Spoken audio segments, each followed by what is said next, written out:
बिस्मिल्लाहिर्रहमानिर्रहीम। अस्सलाम वालेकुम डियर स्टूडेंट्स। आज हमारा वर्क बुक का थर्ड डे होने जा रहा है और इससे पहले हमने दो जो डेज थे वो कर लिए थे।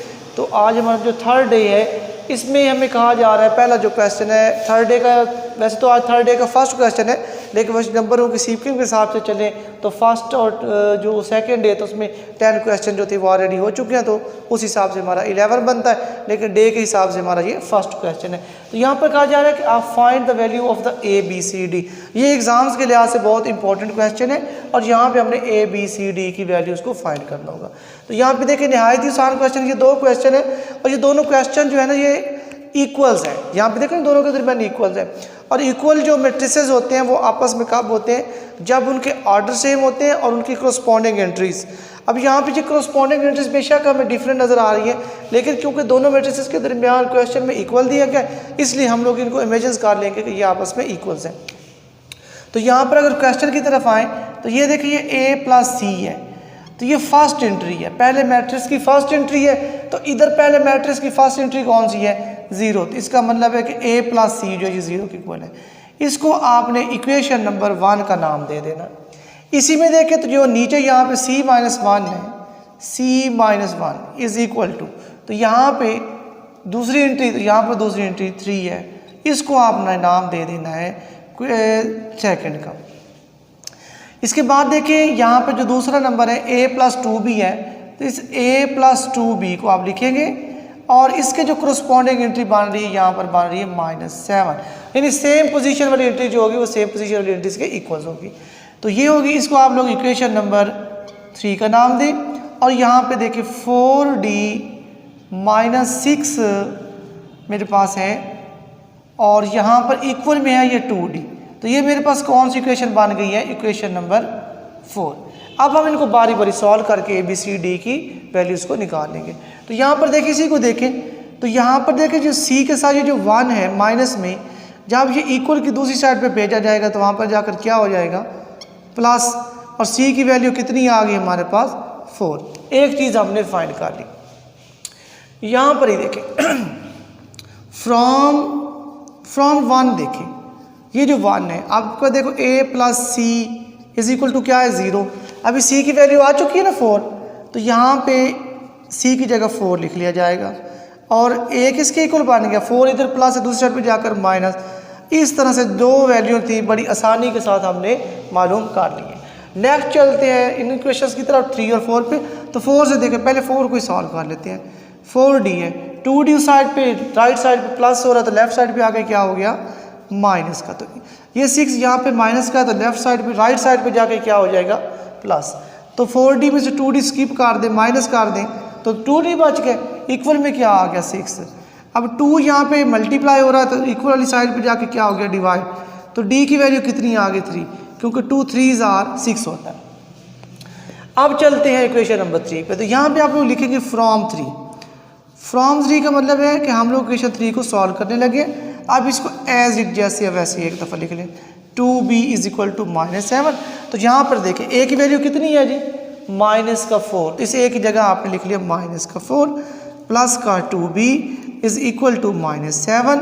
ये 2b आप इधर ही रखें, ये -7 है तो ये 4 जो है यहाँ पे माइनस है, तो जब इस साइड पे आएगा तो ये क्या हो जाएगा 4 प्लस का।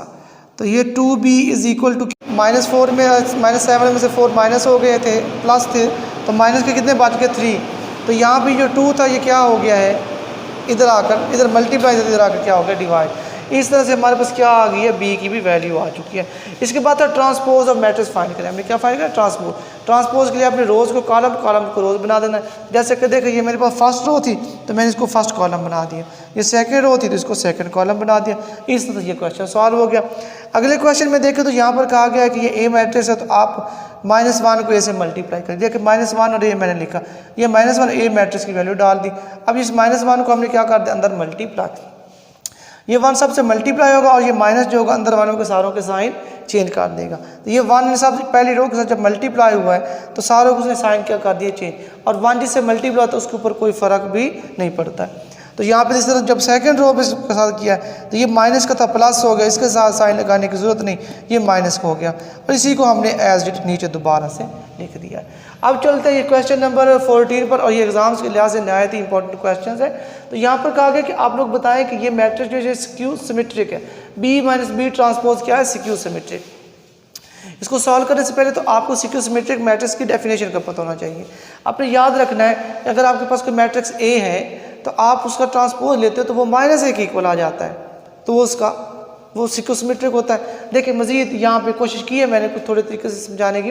तो यहाँ पर देखिए ये बी है, ये मैंने एज लिख लिया b minus b transpose, b के नीचे बी की वैल्यू, ये बी के नीचे बी की वैल्यू टी है तो टी ट्रांसपोज लगा लिया। यहाँ के देखिए ये बी वाला जो सेम लिख लिया, ये माइनस ऐसे लिख लिया और ये ट्रांसपोज ले लिया गया। ये जो रो थी यहाँ पे ट्रांसपोज लिया जाएगा, तो ये जो फर्स्ट रो थी फर्स्ट कॉलम बन गया, सेकंड रो जो थी वो सेकंड कॉलम बन गया। तो ये हमारे पास आप यहाँ पे बेशक लिखते जाए, यहाँ पर भी लिख लेंगे कोई फ़र्क नहीं पड़ेगा, बी माइनस बी ट्रांसपोज, तो ये बी माइनस बी ट्रांसपोज है, ये चीज़ है। तो यहाँ पर देखें बी माइनस बी ट्रांसपोज जो है वो किसके इक्वल आ रहा है हमारे पास, 1 माइनस 1, 1 माइनस 1। तो 1 माइनस 1 क्या होता है, 0 होता है। 1 माइनस 1 क्या होता है, 0 होता है। इसके बाद देखिए 1 माइनस 2 तो कितने बच गए, माइनस का 1 बच गया ना, ये 1, ये माइनस का क्या बना 2, तो कितने बच गए माइनस के 1, ये 2 है, 2 माइनस 1 तो क्या बच गया प्लस का 1, 0 माइनस 0 0 ही होगा। तो ये हमारे पास आ गया बी माइनस बी ट्रांसपोज का एक सोल्यूशन, एक आंसर। अब हमारे पास क्वेश्चन है कि हमने इसको प्रूव करना है कि ये स्क्यू सिमेट्रिक है, जो ये चीज़ है बी माइनस बी ट्रांसपोज। अब हम लोग लेंगे इसका होल ट्रांसपोज, क्या लेंगे, होल ट्रांसपोज। जब इसका होल ट्रांसपोज लें तो देखिए इसके बाद क्या बात करनी है हमने, ये देखें बी माइनस बी ट्रांसपोज इस सारे का हो गया होल ट्रांसपोज। तो इट मीन्स कि बी माइनस बी ट्रांसपोज का ये आंसर था, तो आप इसका क्या ले लें ट्रांसपोज, यानी ये 0 पहली जो रो है वो क्या बन गई, पहला कॉलम 0 नहीं, ये 1 0 माइनस 1 और ये 1 और ये 0। तो ये हमारे पास मतलब बी माइनस बी के ट्रांसपोज का होल ट्रांसपोज आया है। अब हमने इसको प्रूव करना है कि ये हमारे पास क्या है, स्क्यू सिमेट्रिक। तो स्क्यू सिमेट्रिक के लिए आपने एक काम और करना होगा, यहाँ पे ये लिखे बी माइनस बी ट्रांसपोज का होल ट्रांसपोज, और यहाँ से पूरे मैट्रिक्स में से आपने बाहर माइनस कॉमन लेनी है। क्या लेनी है, माइनस कॉमन। जब पूरे मैट्रिक्स में से माइनस जो होगा वो कॉमन लिया जाएगा तो अंदर जितनी एंट्रीज होंगी उनके साइन क्या हो जाएंगे, चेंज। 0 के साथ ज़रूरत नहीं है, -1 बन गया, ये +1 बन गया और ये आ गया 0 का 0। अब थोड़ा सा गौर करें, ये जो b माइनस बी ट्रांसपोज का होल ट्रांसपोज है ये माइनस, और ये किसके इक्वल है, ये बी माइनस बी ट्रांसपोज के इक्वल है, बी माइनस बी का ट्रांसपोज। तो अब जो डेफिनेशन है वो हमें ये बताती है स्क्यू सिमेट्रिक की कि हमारे पास कोई मैट्रिक्स है, फॉर एग्जांपल वो ए है, हम उसका ट्रांसपोज लेते हैं और वो किसके इक्वल आ जाता है, -a के। तो यहाँ पर a की जगह b माइनस बी ट्रांसपोज है ना, उसका जब हमने होल ट्रांसपोज ऊपर लिया है तो जिस तरह a के बाहर माइनस है इसके बाहर भी माइनस है, तो यहाँ से ये बात वेरीफाइड हो जाती है कि ये जो चीज़ है b माइनस बी ट्रांसपोज क्या है, स्क्यू सिमेट्रिक है। तो आप लोग यहाँ पे लिख दें it is a skew symmetric. तो ये क्या है, स्क्यू सिमेट्रिक है, स्क्यू सिमेट्रिक। यहाँ पे चलते हैं। अगले क्वेश्चन में यहाँ पे कहा कि प्रोडक्ट फाइंड करें। क्या फाइंड करें? प्रोडक्ट। तो हमने यहाँ पे लिखा ए बी।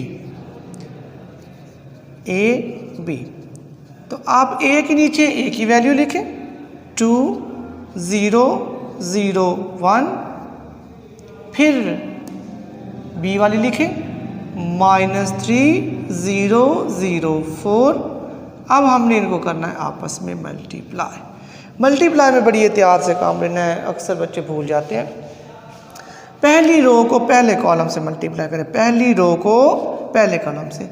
तो 2 मल्टीप्लाई -3, तो जब आप लोग 2 जब इस 3 से मल्टीप्लाई होगा तो माइनस का 6 बन गया, और ये जो 0 जब 0 से मल्टीप्लाई होगा तो 0, यानी पहली रो को हमने पहले कॉलम से मल्टीप्लाई कर दिया।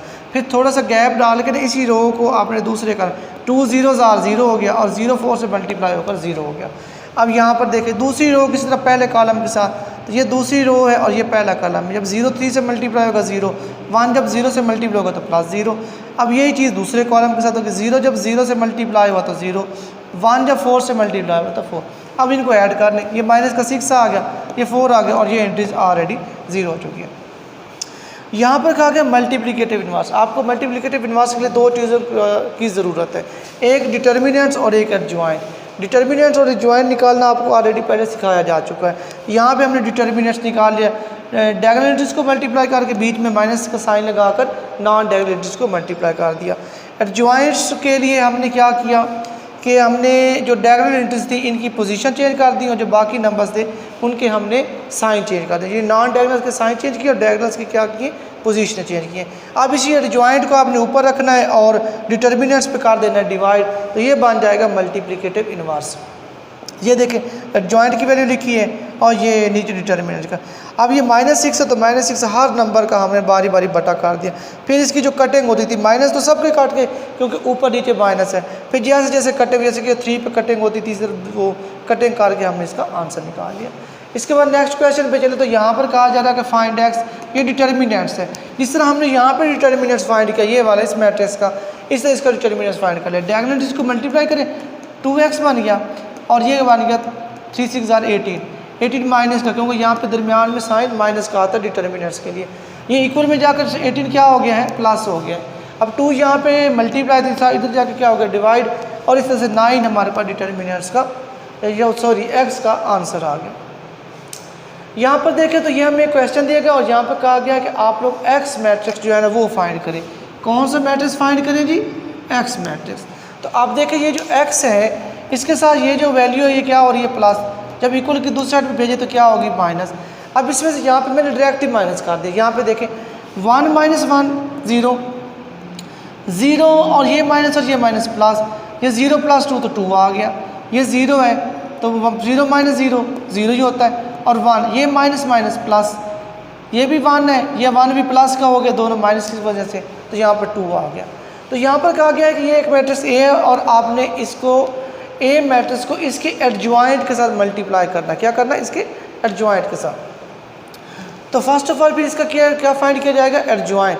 तो एडजॉइंट में क्या करेंगे, डायगोनल एंट्रीज की पोजीशन चेंज, यानी कि पहला नंबर लास्ट पे, लास्ट वाला नंबर पहला, ये डायगोनल्स हो गए, इंटरचेंज होगी इनकी पोजीशनें, और बाकी जो बचे उनके साइन चेंज कर दें। माइनस वाले को प्लस का कर दिया, प्लस वाले को माइनस कर दिया।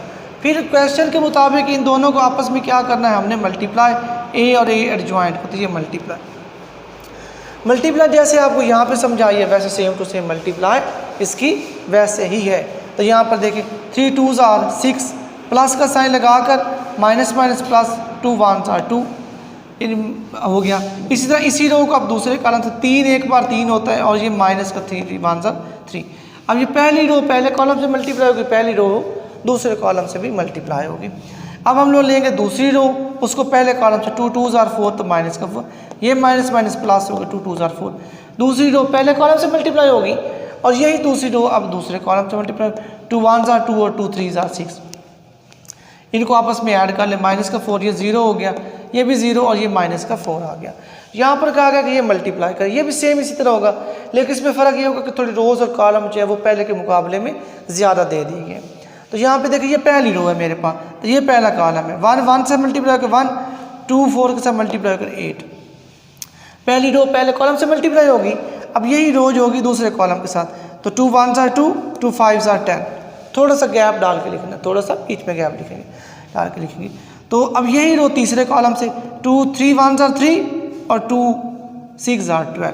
जिस तरह पहली रो को पहले कॉलम से, फिर पहली रो को दूसरे कॉलम से, फिर पहली रो को तीसरे, इसी तरह दूसरी रो लेंगे जैसे कि यहाँ पे लिया है, तो पहले कॉलम से मल्टीप्लाई, यही दूसरी रो दूसरे कॉलम से मल्टीप्लाई, यही दूसरी रो फिर तीसरे कॉलम से मल्टीप्लाई।